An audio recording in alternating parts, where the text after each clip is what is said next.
Hello friends, आप सभी का स्वागत है cooking channel pan to plate में। आज हम व्रत का डोसा बनाने वाले हैं। ये बहुत ही इंस्टेंट डोसा है। इसमें फर्मेंटेशन की जरूरत नहीं होती है।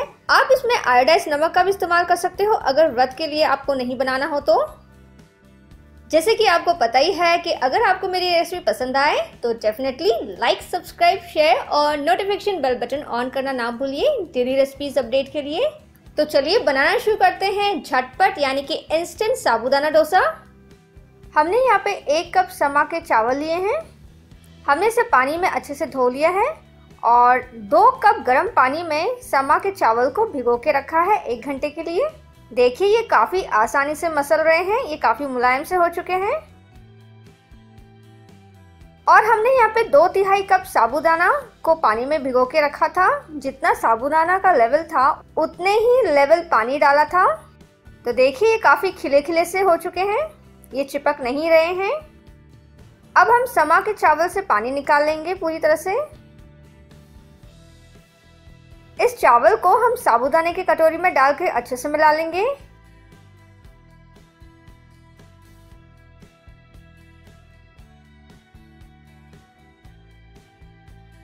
हमने यहाँ पे अच्छे से मिला लिया है। हमने यहाँ पे आधा कप दही लिया है। हमें ध्यान रखना है कि दही बहुत ज़्यादा खट्टा नहीं होना चाहिए। और दही को अच्छे से फेंट लिया है, ये काफ़ी क्रीमी सा हो चुका है। अब इस दही को हम इस मिक्सचर में डाल देंगे और अच्छे से हमें मिला लेना है।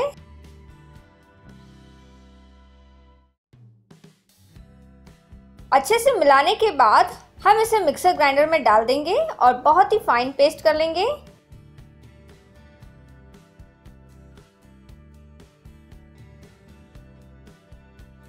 तो देखिए बहुत ही फाइन पेस्ट हो चुका है। इसे हम बाउल में ट्रांसफर कर लेंगे।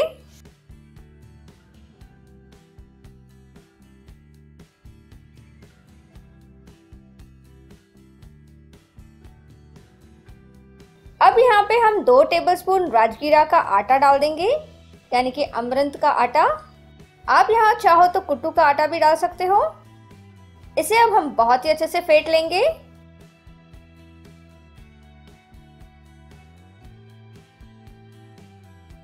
हमने दही की कटोरी में 2 टेबलस्पून पानी डाल लिया है। अब इस पानी को हम इस बैटर में डाल देंगे और अच्छे से हमें मिला लेना है।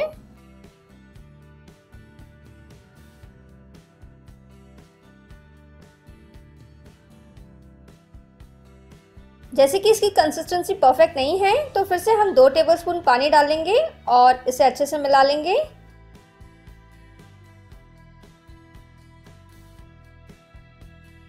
तो देखिए ये एकदम राइट कंसिस्टेंसी में है, एकदम परफेक्ट है। अब इसमें हम सेंधा नमक डाल देंगे, यानी कि जो व्रत का नमक होता है वो डाल देंगे स्वाद के अनुसार, लेकिन बहुत ही ज्यादा नमक भी नहीं डालना है इसमें। इसे हम अच्छे से मिला लेंगे। तो साबूदाना का बैटर तैयार हो चुका है। नॉनस्टिक तवा को हमने धीमी आंच पर रखा है। अब हम घी की ब्रशिंग कर लेंगे, बहुत ही हल्का सा घी का इस्तेमाल करना है। अब एक बड़ा सा चम्मच बैटर का डाल देंगे और जिस तरह से हम डोसा के लिए फैला लेते हैं उसी तरह से हमें फैला देना है, यानी कि स्प्रेड कर लेना है। अब यहाँ पे आंच को तेज रखना है। अब डोसा के ऊपर हम थोड़ा सा घी की ड्रॉपिंग कर लेंगे।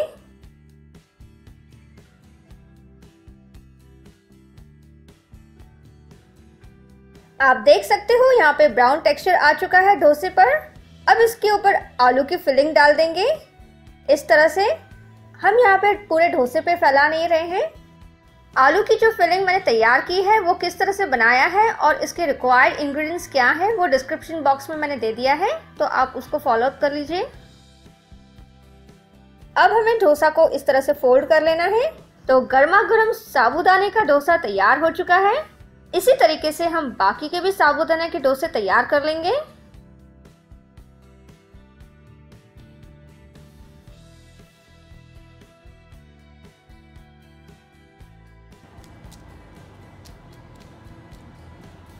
आप सुन सकते हो ये काफ़ी क्रिस्पी है और हेल्दी है। ये बहुत ही झटपट बन जाता है। यहाँ पे फर्मेंटेशन की कोई ज़रूरत नहीं होती है। ये इंस्टेंट डोसा है तो मैं उम्मीद करती हूँ आपको ये व्रत का साबूदाना डोसा पसंद आया होगा। आप ज़रूर घर पे ट्राई कीजिएगा और आपका मूल्य फीडबैक दीजिएगा। शुक्रिया, धन्यवाद। Have a beautiful life.